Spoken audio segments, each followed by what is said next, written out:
welcome back to my channel. Here's hoping that the week gave you everything you wanted and everything you wished for. Today, I'm going to go through the books that gave me everything I wanted and everything I wished for and didn't know I needed it in 2022. These are, well, I don't know the number of books, but these are the books that gave me everything in the year 2022. First up is Yinka, Where's Your Husband by Lizzie, Damilola, Blackburn.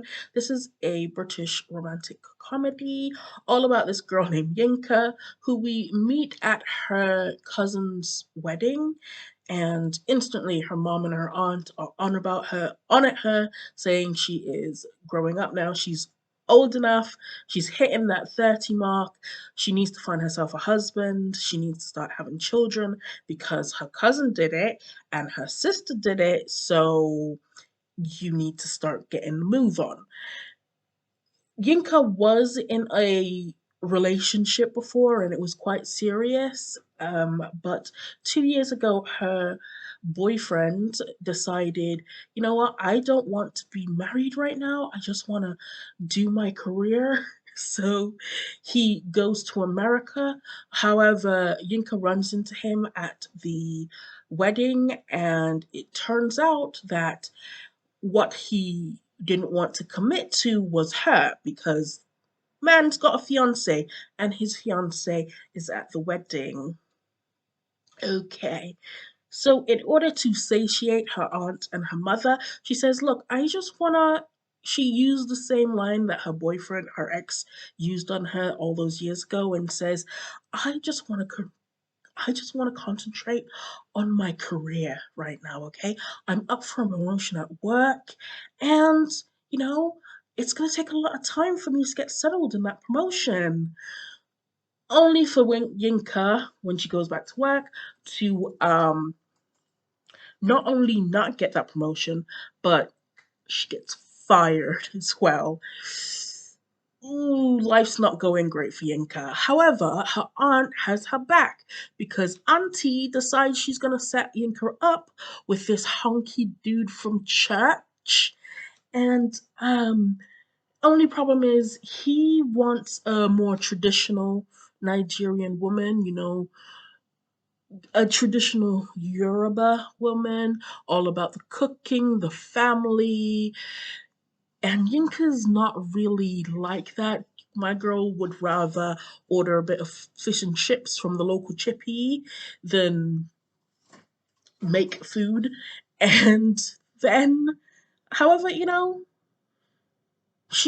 willing to change. She is willing to change herself for this dude because this is what her family wants. And yeah, that's the book. It's her trying to get her life in order after everything falls apart on her, just so she can be in a relationship, show up her ex-boyfriend, and make her family proud. Boy, was this emotional damage for me. Not only was it emotional damage for me to record this because this is like the fifth time I'm doing it, but it was emotional damage because I could relate. But what got me was the side plot where Yinka and her cousin have fallen out, and her cousin wishes, if the story had an antagonist, it would be Yinka's cousin Ola, because the cousin is very much petty, mostly because of the constantly being compared to Yinka, that she has built up this resentment to her cousin because her mum keeps comparing her to her, to the point where all she wants is Yinka to fail. So Yinka's life falling apart is amazingly delicious to her. And it gets progressively worse from there because she's petty, right? I mean, you can't take your anger out on your family, on your mom, so take it out on the cousin that she keeps comparing to you. Up is A Place for Us by Fatima Farheen Mirza. This was a buddy read. It's all about an Indian Muslim American family and the drama that broke them apart. So we start this story at another wedding. This is the wedding of the eldest daughter, Haida. Hadia, and her younger brother Amar shows up at her wedding after leaving the family like 20 odd years ago. And he shows up, and I think it was 10 years ago he left. Anyway, he shows up, and what happens is we go back and forth between different people's perspectives in this family, and we slowly uncover what broke them apart in the first place. We quickly find out that it is Amar that broke them apart in the first place, but we kind of really understand what was happening and why Amar left the family. This book is was heartbreaking. It was heartbreaking. I loved reading it, but it was heartbreaking because we get multiple point of views, and the stories are kind of like intertwined and intermingled, but it kind of like sometimes replays a certain part of the book from another person's perspective, so you get what they think about what's happening. I have this. I was crying at the end. At the end, the ending bit of the book is just the dad's perspective, and by the end, I was calling my dad. I had to call my dad at the end because was a heavy read. I loved every moment of it. It had me crying. We started off being on Layla's side, and by the end, we were like, Layla, no, right? This is really worth picking up if you are looking for something that will just wreck your heart. Another book that was great for me is the book that introduced me to my new favorite author, Jeff Strand. He is a splatterpunk horror author that writes a lot of books with a comedic tone. And while I loved the second book that I read, The Haunted Forest Tour, in which he co-wrote with James A. Moore, I loved the first book that I read by him, and that was Clowns versus Spiders. Um, I have arachnophobia, so I don't know what possessed me to go looking for this book or to read this book. I just stumbled onto it, but I think it's the title that did it because I picked it up. It was on Kindle Unlimited, and I have Scribe, which means I got the audiobook and I was just reading this. So this book is all about a group of clowns.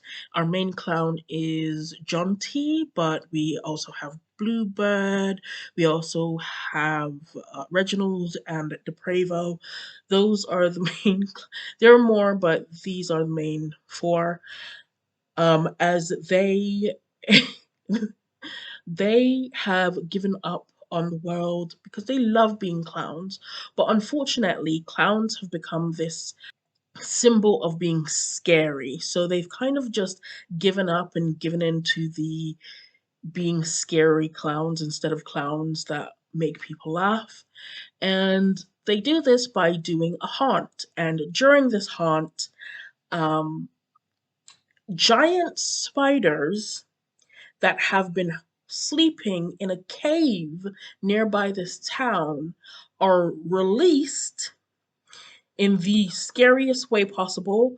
If you are claustrophobic and have arachnophobia, that, right? And they are released. Thousands of them are released onto this town, and John T and his clown friend have to survive this this attack. There's a scene with a grandfather and his grandkids. One of the first one of the first groups of people these spiders come across. Terrifying. Terrifying. But what I love about this, not only because of the scares, is the humor that these clowns have. These clowns have some of the greatest lines in the book. They are all morbid people. They think they are supposed to be like happy clowns, but it doesn't mean that they're not, people. So they've been friends for years, so they'll say the most morbid crap to each other. It's so funny. There's the pool scene, which I was cackling because it was the same reaction I had to knowing that spiders could swim. I loved it. I loved it. It made me a huge fan of Jeff Strand, and then I went and sought out the rest of his works. But if it weren't for Clown versus Spiders, I loved it. Haunted Forest, I wouldn't have given Haunted Forest tour a try. That's my second favorite Jeff Strand book. Next is Great Circle by Maggie Shipstead. This was a long listed book from the Woman's Prize for Fiction in 2022.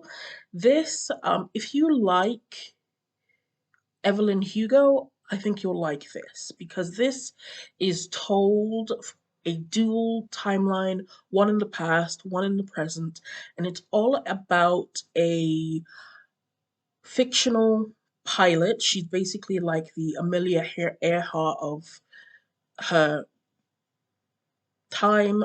There is an Amelia Earhart in this, so she's not really Amelia Earhart, but she's an aviator and she is famous for flying the Arctic, the Great Circle, from I think the Arctic to from the Antarctic to the Arctic, the Great Circle, and during her flight, she goes missing. And many, many years later, her life was turned into a book, and that book is being adapted into a movie.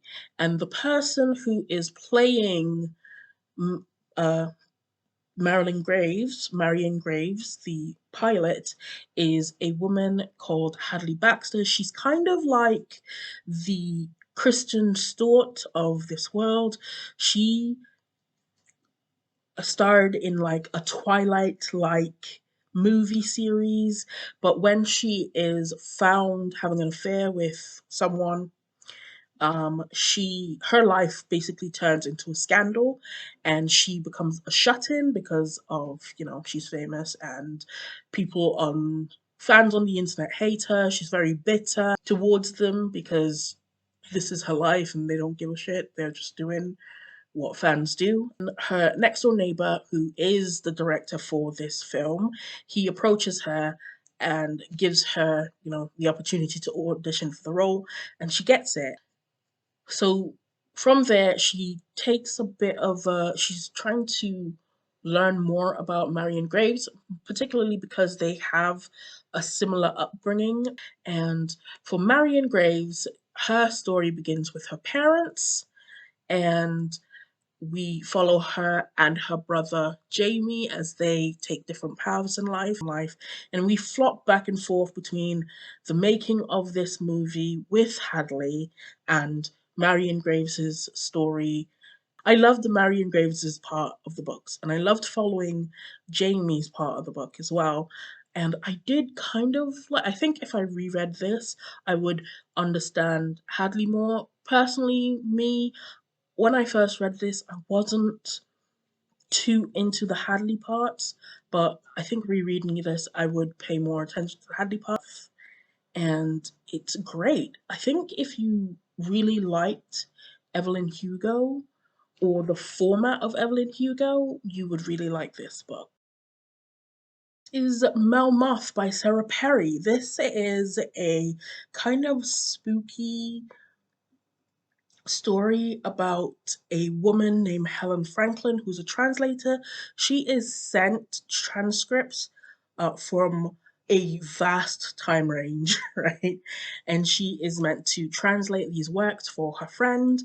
And all of these stories, all of these translated journals, all of these journals that she needs to translate, basically talks about a spectral figure called Melmoth, and comes to these people at times of very distressing and heartbreaking. Like, so they have done something so bad that they can't live with themselves. However, this is a spectral figure, this is a ghost coming to them, and she'll offer them a way out of their problems. And this woman, Melmoth, right, she is this woman who is cursed to walk the earth for eternity on her own. So she'll ask them to come and save her loneliness by offering them a way out of their problems.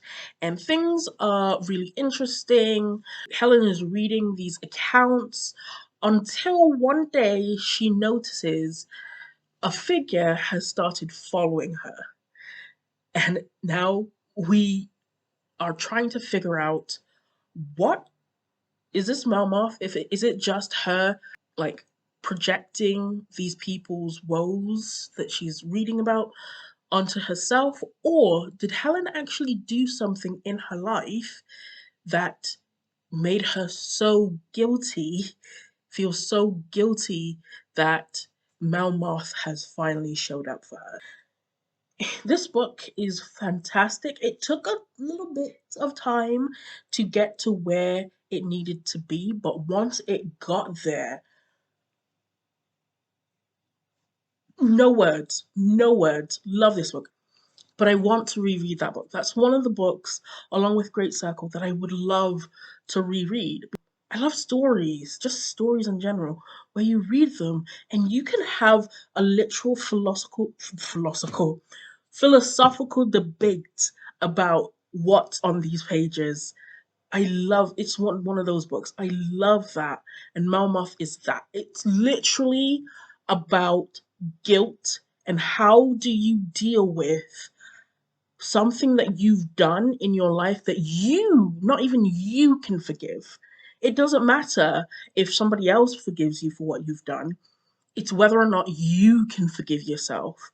And Melmoth is literally that specter that's coming, like, in your head all the time, saying, you've done something really horrible and you cannot be forgiven for this. That is a fantastic. I love that book.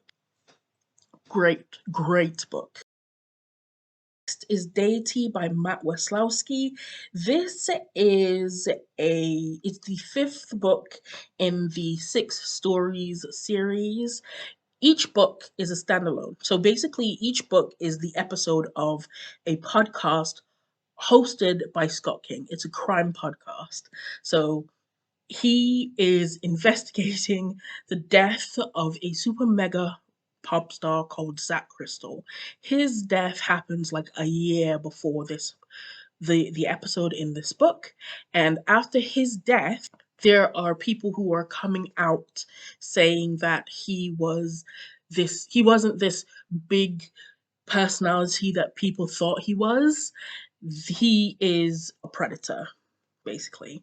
He preyed on, like, young girls. Scott King is coming out and asking whether or not, oh, is this true, or is it just people using his death as a way to put themselves forward and just tarnish the name of this man? This book is was great. It was so good to read. I loved this so much. This is the Carpet Merchant of Constantania, Volume 1. This was literally the only graphic novel that I read last year.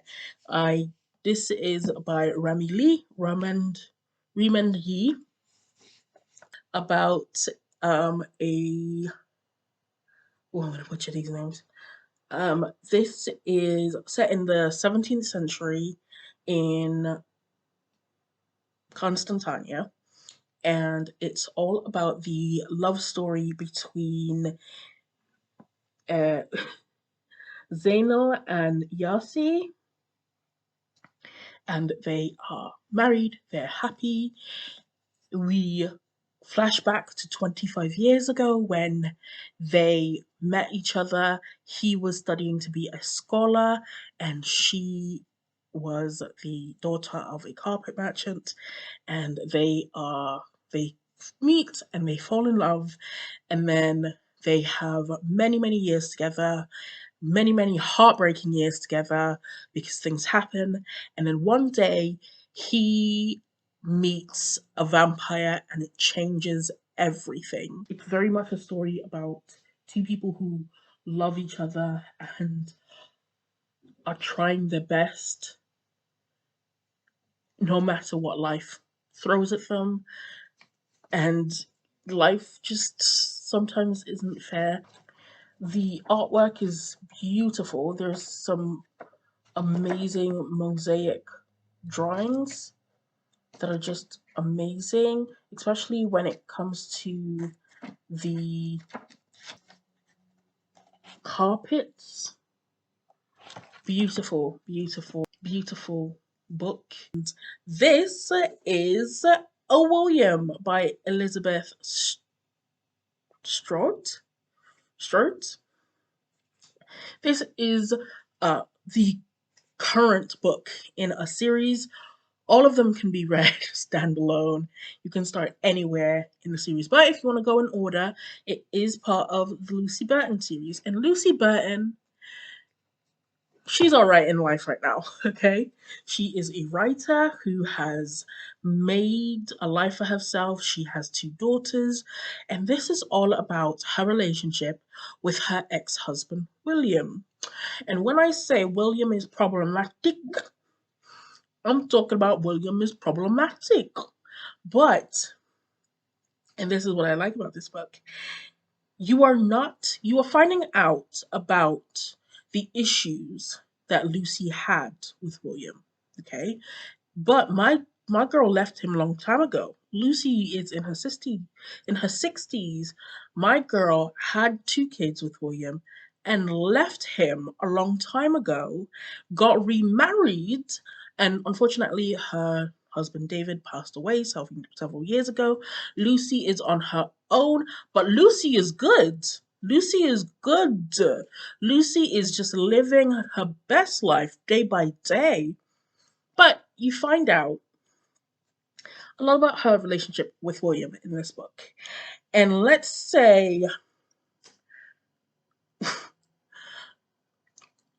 William was a problem in this relationship, okay? In this book, you are following the breakdown of I say another one of William's marriages, as well as some family drama of his. Okay, he's finding out some stuff about his family that he didn't know. He is dealing with that. So my girl Lucy Barton is chilling pretty while chilling pretty in the background while being a support for William, because girl don't want to get back with her ex-husband at this point. Okay, she don't want to. He is friend. Okay, he is no longer husband, lover. He is friend. He is just father to child, to children, and friend. That's it. Oh, William? Yes. Throughout this whole book, you are going, oh, William. When we meet them, my man is like, you know what? I think there's something wrong with me. And I think her name is Estelle. I think her name is Estelle, but I think there's something wrong with me and Estelle. Like, I don't know. I'm having deja vu again. What's wrong with me, Lucy? Lucy's like, oh, no, you got problems, bro. Loved this one. Yo, Estelle don't play. Estelle took the furniture. Okay, Estelle took everything. Estelle took. Estelle took that ugly couch that she complained about. Estelle took everything. Estelle left with a daughter and suitcase. Estelle was not playing. Estelle was like, peace, I'm out. And as always, I have to practice my Swedish. So, tack så mycket för att du tittade. Hoppas du har en bra dag. Hej då och natti natti.